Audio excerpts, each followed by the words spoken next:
श्री गणेशाय नमः। राधा अष्टमी व्रत कथा। एक बार देवर्षि नारद मुनि जी कैलाश पर्वत पर जाकर शिवजी भगवान के चरणों में प्रणाम करके कहने लगे, हे प्रभु, मैं आपका सेवक हूँ। आज मेरे मन में राधा जी के बारे में जानने की बड़ी उत्सुकता है। राधा जी कौन है? हे प्रभु, कृपा करके मुझे राधा जी के बारे में बताइए। इस पर शिव भगवान मुस्कुराकर बोले, हे नारद जी, मैं अधिक क्या कहूँ। मैं तो श्री राधा जी के रूप, लावण्य और गुणों आदि का वर्णन करने में अपने आप को असमर्थ पाता हूँ। उनके रूप की महिमा का मैं क्या वर्णन करूँ। तीनों लोकों में कोई भी समर्थ नहीं है जो उनके रूप का वर्णन कर सके। उनका रूप तो जगत को मोहने वाले श्री कृष्ण को भी मोहित कर दिया। नारद जी बोले, राधा जी के जन्म का महात्म्य सर्वश्रेष्ठ है, मैं उसे सुनना चाहता हूँ। हे महाभाग, सब व्रतों में श्रेष्ठ श्री राधा अष्टमी व्रत के विषय में मुझे बताइए। राधा जी की पूजा किस प्रकार की जाती है? हे महाभाग, मुझे कृपा करके यह सब बतलाने की कृपा करें। इस पर शिव भगवान बोले, राधा जी श्री कृष्ण के साथ गोलोक में निवास करती थी।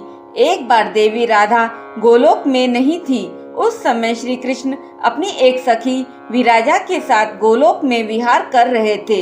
जब राधा जी को इस बारे में पता चला तो वह बहुत क्रोधित हो गई और तुरंत श्री कृष्ण के पास जा पहुंची और उन्हें भला बुरा कहने लगी।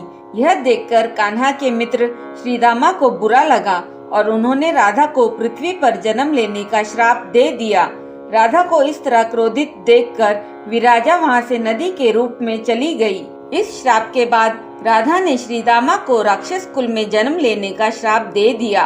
देवी राधा के श्राप के कारण ही श्रीदामा ने शंखचूड़ राक्षस के रूप में जन्म लिया। वही राक्षस जो भगवान विष्णु का परम भक्त बना और देवी राधा ने वृषभानु जी की पुत्री के रूप में पृथ्वी पर जन्म लिया। वृषभानु एक महान और उदार राजा थे। वह महान कुल में उत्पन्न हुए तथा सभी शास्त्रों के ज्ञाता और उदार चित्ता थे। वे संयमी, कुलीन, सदाचार से युक्त तथा भगवान नारायण के आराधक थे। उनकी पत्नी कीर्तिदा थी। वह रूप यौवन से संपन्न थी और महान राजकुल में उत्पन्न हुई थी।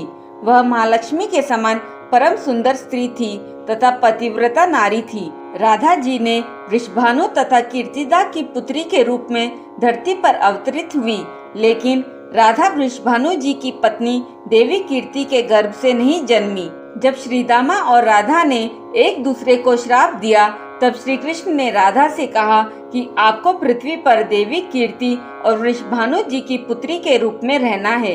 वहाँ आपका विवाह रायण नामक एक वैश्य से होगा। रायण मेरा ही अंश अवतार होगा और पृथ्वी पर भी आप मेरी प्रिया बनकर रहेगी। उस रूप में हमें बिछोह का दर्द सहना होगा।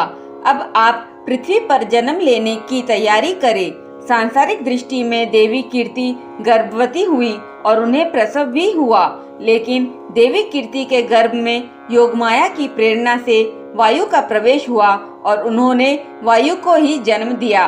जब वह प्रसव पीड़ा से गुजर रही थी, उसी समय वहां देवी राधा कन्या के रूप में प्रकट हो गई। भगवान शंकर ने कहा, हे देवर्षि नारद, इस प्रकार राधा रानी का धरती पर जन्म हुआ और राधा जी भादो के शुक्ल पक्ष की अष्टमी को धरती पर अवतरित हुई थी।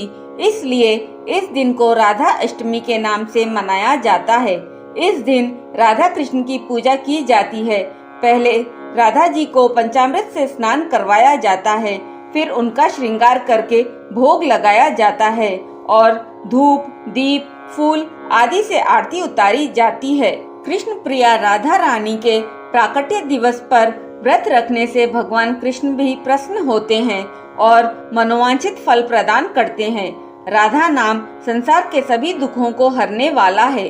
मान्यता के अनुसार इस व्रत को करने से धन की कमी नहीं होती और घर में बरकत बनी रहती है और मनुष्य समस्त पापों से मुक्त हो जाता है और इस लोक और परलोक में भी सुख भोगता है। राधा अष्टमी के व्रत में श्री कृष्ण और राधा जी की पूजा करने के पश्चात राधा अष्टमी के व्रत की कथा सुनकर राधा जी की आरती की जाती है। बोलिए राधा कृष्ण भगवान की जय।